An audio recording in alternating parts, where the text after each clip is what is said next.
Viagem na eletricidade.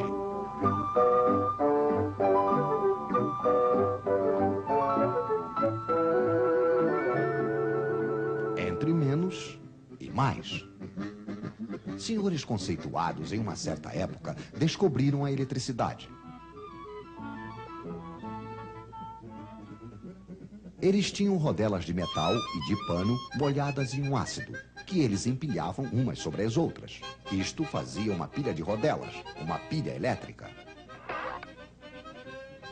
Então eles disseram: a eletricidade deve ser alguma coisa que sai por um fio e entra por outro. Então eles escreveram mais de um lado e menos do outro, e decidiram que a eletricidade ia do mais para o menos. Mas tudo isso ao acaso. Para saber ao certo, seria preciso ver de perto os átomos dos fios. Hoje, graças a nossas câmeras especiais, estamos habilitados para apresentar-lhes aqui alguns átomos que nos deram a honra de vir em nossos estúdios para nos explicar. Um átomo é, antes de tudo, um núcleo com cargas elétricas mais. Em torno, vem girar cargas elétricas menos. São os elétrons. Quando existe a mesma quantidade de menos que de mais, as cargas elétricas se anulam. O átomo é eletricamente neutro. Mas os elétrons adoram passear. Então, assim que falta um elétron, há uma carga a mais que não é mais anulada. O átomo não é mais neutro. Ele se torna positivo. E quanto mais lhe falta elétrons, mais o átomo é positivo. Ele só terá uma vontade, o átomo, claro, que é a de recuperar elétrons.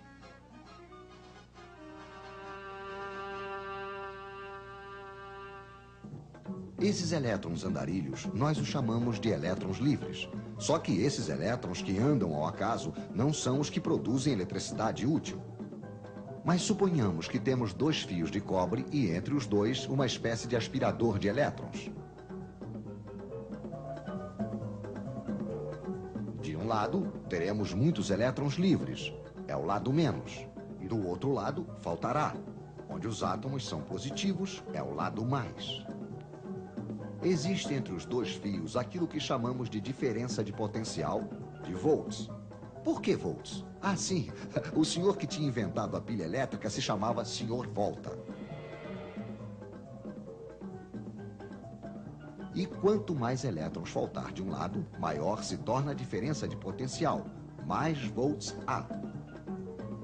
Ao longo dos fios, os átomos certamente só terão uma vontade: recuperar os elétrons que estão no outro fio. Vamos deixar os elétrons passarem. Vamos fazer-lhes uma passagem, mas estreitíssima. O filamento de uma lâmpada, por exemplo. Então os elétrons se precipitam, se pressionam, se empurram. Os átomos do filamento ficam atrapalhados. Esfrega, esquenta, produz luz.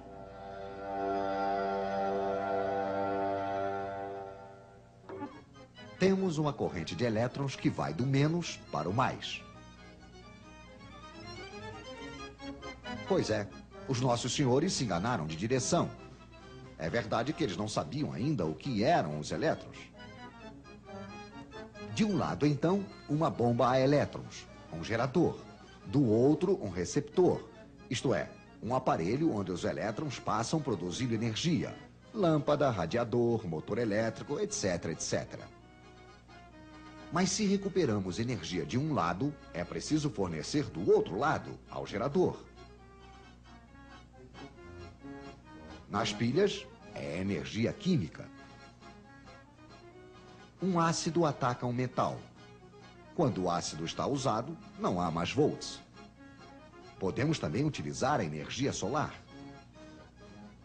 Podemos também fazer girar um ímã diante de uma bobina. Aí é preciso energia mecânica. É um pouco desse modo, porém mais complicado, que é fabricada a eletricidade que chega na casa de vocês.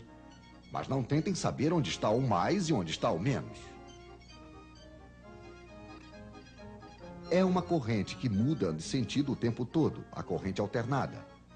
Mas voltaremos a falar disso.